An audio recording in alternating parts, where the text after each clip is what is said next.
حضرت نفیر فرماتے ہیں کہ ایک بار میں حضرت مقداد ابن اسود کی مجلس میں بیٹھا ہوا تھا رضی اللہ تعالیٰ عنہ، تو ایک شخص آیا اور کہنے لگا، کیا خوش قسمت آنکھیں ہیں جنہوں نے نبی اکرم صلی اللہ علیہ وسلم کو دیکھا ہے، اور کیا خوش قسمت مجلسیں ہیں جن مجلس میں آج آپ شامل ہوئے۔ تو حضرت مقداد ابن اسود رضی اللہ تعالیٰ عنہ غضبناک ہوئے۔ حضرت نفیر کہتے ہیں کہ میں یہ دیکھ کر حیران ہوا کہ وہ کیوں اتنے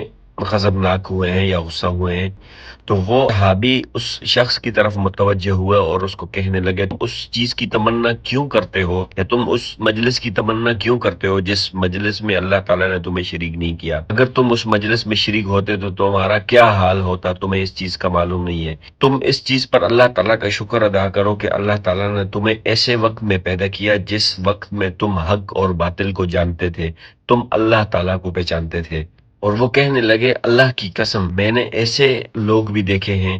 جنہوں نے نبی اکرم صلی اللہ علیہ وسلم کو دیکھا ہے لیکن وہ اوندے منہ جہنم میں جائیں گے، اور نبی اکرم صلی اللہ علیہ وسلم اور رسول اللہ کو جس زمانے میں بھیجا گیا اس زمانے میں بت پرستی اور بتوں کی عبادت زوروں پر تھی،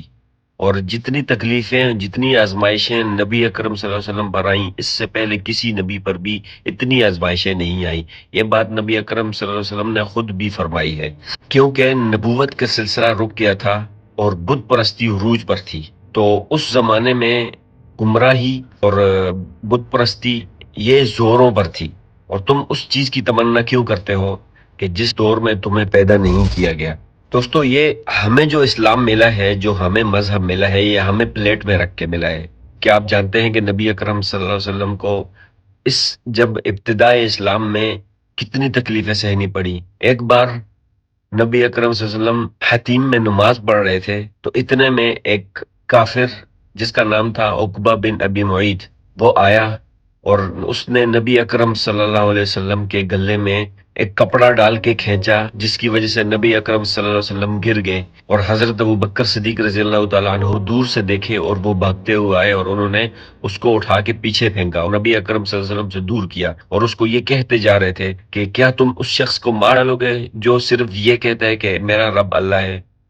ایک بار جب نبی اکرم صلی اللہ علیہ وسلم مسجد حرام میں تشریف لا رہے تھے، تو اتنے میں کفار مکہ جو وہاں پر سب جمع تھے وہ کھڑے ہو گئے، اور انہوں نے کسی نے برا بلا کہنا شروع کیا، کسی نے کیا کیا کہنا شروع کیا، اور اس میں سے عقبہ بن نبی معیط نے نبی اکرم صلی اللہ علیہ وسلم کے گلے میں کپڑا ڈال کے اس زور سے کھینچا کہ نبی اکرم صلی اللہ علیہ وسلم زمین پر گر گئے اور گھٹنوں کے بل گر گئے۔ اتنے میں ابو بکر صدیق رضی اللہ تعالیٰ عنہ نے دور سے دیکھا اور بھاگتے ہوئے آئے، ان کو چھڑایا، اور نبی اکرم صلی اللہ علیہ وسلم کو ان کی پشت کی طرف سے ان کی بغلوں سے اٹھا کے نبی اکرم صلی اللہ علیہ وسلم کو کھڑا کیا اور اس سے دور کیا، اور اس کو یہ کہتے جا رہے تھے، تمہارا ناس ہو، تم برباد ہو، کہ تم اس شخص کو قتل کرنے کے در پہ ہو جو یہ کہتا ہے کہ میرا رب اللہ ہے، حالانکہ تمہاری طرف واضح نشانیاں بیان کر چکا ہے وہ۔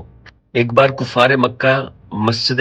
حرام میں بیٹھے ہوئے تھے، اتنے میں نبی اکرم صلی اللہ علیہ وسلم تشریف لائے اور نماز ادا کرنے لگے، اور جب نماز ادا کرنے لگے تو لمبے لمبے سجدے کرنے لگے۔ تو ابو جہل کہنے لگا، کون ہے جو جانوروں کی ذبح کی ہوئی جگہ پر جا کر اوجری لے کے آئے گا؟ اتنے میں وہ بدبخت عقبہ ابن معیط اٹھا اور اس نے کہا، میں لے کے آؤں گا۔ وہ گیا اور لے کے آیا، تو ابو جہل نے وہ اوجری نبی اکرم صلی اللہ علیہ وسلم کے کندھے پہ ڈال دی۔ تو مسجد جب وہاں پر شور ہوا تو حضرت فاطمہ رضی اللہ تعالی عنہ کو پتہ چلا، تو وہ دوڑی ہوئی آئیں اور انہوں نے ان کی اوجری کو سائڈ پہ کیا اور کفار مکہ کو برا بلا کہا۔ ایک بار ایسا ہوا کہ نبی اکرم صلی اللہ علیہ وسلم مسجد میں تشریف لائے، اتنے میں کفار کا اور وہاں پر اور مشرکین مکہ جمع ہوئے اور نبی اکرم صلی اللہ علیہ وسلم کو مارنے لگے، حتیٰ کہ ان کو نیچے گرا دیا۔ سب لوگ یہ سمجھنے لگے کہ یہ اب نبی اکرم صلی اللہ علیہ وسلم کو نعوذ باللہ قتل کر دیا گیا ہے۔ اتنے میں ابو بکر صدیق رضی اللہ تعالیٰ عنہ کو پتہ لگا، وہ دور سے بھاگتے ہوئے آئے تو ان کو چھڑانے لگے۔ اتنے میں وہ دیکھا کہ وہ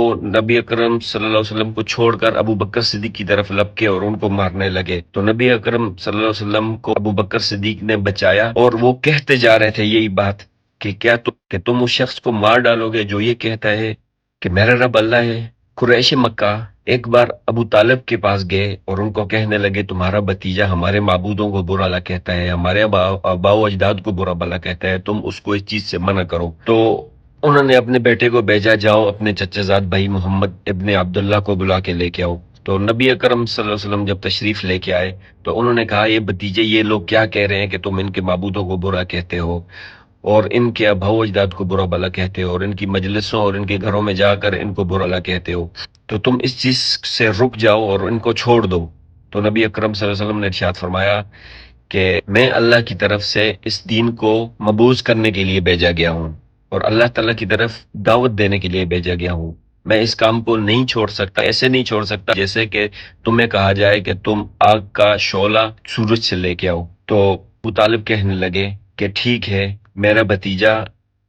کبھی بھی غلط بات نہیں کہے گا، لہٰذا بھلائی اسی میں ہے کہ کفار مکہ تم یہاں سے چلے جاؤ۔ ایک اور روایت میں ایسا ہے کہ نبی اکرم صلی اللہ علیہ وسلم نے ارشاد فرمایا کہ میں اس کام کو نہیں چھوڑ سکتا، اگر میرے ایک ہاتھ میں سورج اور ایک ہاتھ میں چاند کو بھی رکھ دیا جائے تو میں پھر بھی اس کام کو نہیں چھوڑوں گا۔ حضرت علی رضی اللہ تعالیٰ عنہ فرماتے ہیں کہ ایک مجلس میں انہوں نے لوگوں سے سوال کیا کہ تم یہ بتاؤ بہادر کون ہے؟ تو سب کہنے لگے کہ آپ، یعنی امیر المؤمنین، آپ بہادر ہے؟ تو کہنے لگے نہیں، میں بہادر نہیں ہوں، بلکہ بہادر تو ابو بکر صدیق رضی اللہ تعالیٰ عنہ تھے، جنہوں نے ہر مشکل گھڑی میں نبی اکرم صلی اللہ علیہ وسلم کا ساتھ دیا۔ جب غزوہ بدر کے موقع پر تمام صحابہ اکرام، جب نبی اکرم صلی اللہ علیہ وسلم کے لیے چھپڑ بنایا گیا تو سب سے کہا گیا کہ کون نبی اکرم صلی اللہ علیہ وسلم کی حفاظت کرے گا، تو کسی میں ہمت نہیں تھی آگے بڑھنے کی، تو تب ابو بکر صدیق رضی اللہ تعالیٰ عنہ آگے بڑھے اور انہوں نے وہ نبی اکرم صلی اللہ علیہ وسلم کے سرہانے ننگی تلوار لے کے کھڑے ہو گئے، اور کوئی بھی شخص جو ارادہ کا کفار مکہ میں سے نبی اکرم صلی اللہ علیہ وسلم کی طرف آنے کی، تو اس کو روکنے کے لیے ابو بکر صدیق آگے بڑھتے تھے۔